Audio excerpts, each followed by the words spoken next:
So my original should you buy Verdun video has somehow nearly hit 70,000 views, and a lot of comments on that video were asking for more Verdun related content. So you know what?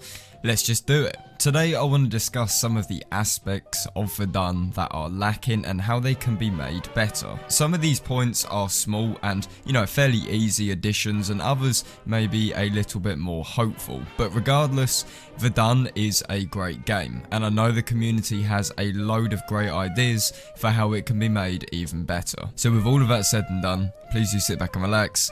Let's get started. So the first addition I would make to Verdun would be the introduction of crouch sprinting. This is such a small and easy to add feature, but it would make a world of difference to the gameplay of Verdun. Crouch sprinting is exactly what it says in the name. It's the ability to sprint and crouch at the same time. So basically ducking whilst you're moving. A lot of hardcore first person shooters like say Red Orchestra have this mechanic, and even slightly more casual shooters like Battlefield 5 have introduced it to the game. Crouch sprinting is so desperately needed in Verdun. I mean, if there ever was a game to implement it in, it would be Verdun. If you play the game a lot, then you should likely agree with me on this. Running across a wide open field with barely any cover and guns mowing you down constantly is extremely difficult, especially when there isn't cover. You just sort of have to hope and pray that your enemy cannot aim. However, crouch sprinting would get around this to some extent. Your player would be a visibly smaller target, so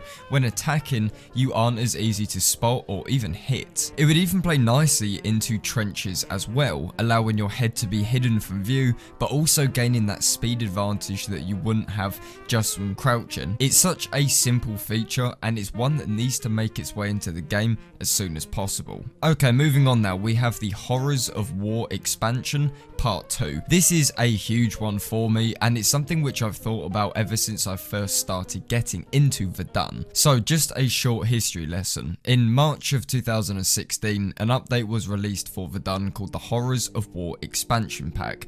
It added the Americans and Belgians to the game, a new nighttime map, and a gore system that allowed for limb dismemberment. The update wanted to bring Verdun into a much more believable First World War setting, and at the time, that next step was adding gore. Bear in mind the game had no dismemberment or even blood before this update came out. Anyway, back to the modern day. I would love a sequel, or I guess a second part to this update. Verdun's gore is amazing. It's shocking, it's not over the top, and it's respectful to the First World War. However, it could always be expanded upon, and for me personally, adding new ways to get injured would be extremely immersive. My main ask for this second update would be allowing corpses to be affected by gunfire, explosions, and maybe even movement. So Verdun ragdolls are a weird one. There are death animations that exist, and there's kind of like preset positions for dying, but once these animations wear out, and it probably only takes about, I don't know, a couple minutes,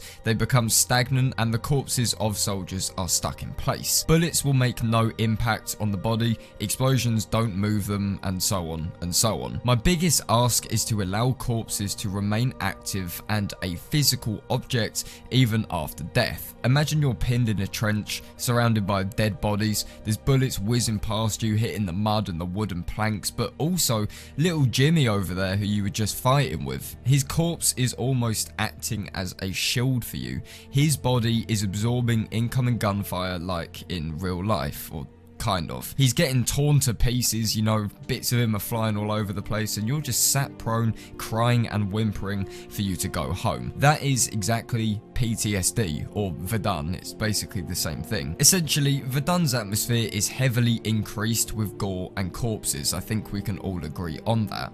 Allowing corpses to maybe get moved by the blast of an explosion or torn up by even more gunfire would just be outright terrifying, and that's what we all want from Verdun, to be as terrified as possible. Up next is a readjustment to how desertion works in front lines. Deserting the battlefield was a big no-no in the First World War, with the penalty for running away being a firing squad, also known as death. Verdun uses this system as a way of respecting the map's boundaries, however I feel like it could be used even better. My proposition is keep the way desertion currently works, you know, you leave the map's area and you have 10 seconds to return, however include the NCO into the equation. As NCO, you are essentially the leader of your squad, and in the actual First World War, you would have been responsible for ensuring desertion was met with your Webley. So how about Verdun does exactly that? Perhaps when a squad mate exits the boundaries of the map, intentional or not,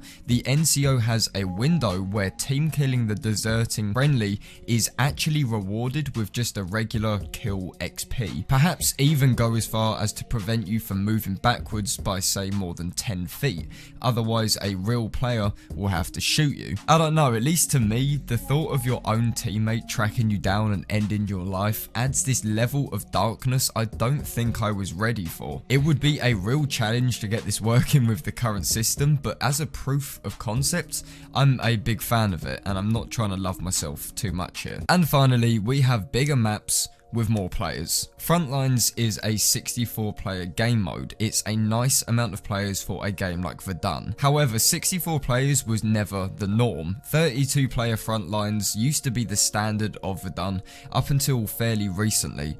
The jump from 32 to 64 is extremely noticeable, and I think for the most part, it pleases the community. So why not take this a step even further? Why not develop another version of Frontlines that supports, say, 132 players and uses the same maps currently in the game but expanded to accommodate the player increase? Imagine playing Verdun with that many players. It would be the closest thing to a real First World War battle that we could currently have. Now obviously balancing and expanding already existing maps would definitely be a challenge, and I'm not really sure how simple that would be to do, but I feel like the novelty of having such open and huge battles would actually draw in new players. Obviously, keep 64-player Frontlines as the standard, don't fuck around with that because I think at the moment it's perfect, but given the option to include an even bigger version of this would tickle a lot of the community's fancy. So guys, those are a few ways which I would improve Verdun, but as always, please do feel free to put your own thoughts in the comment section of the video.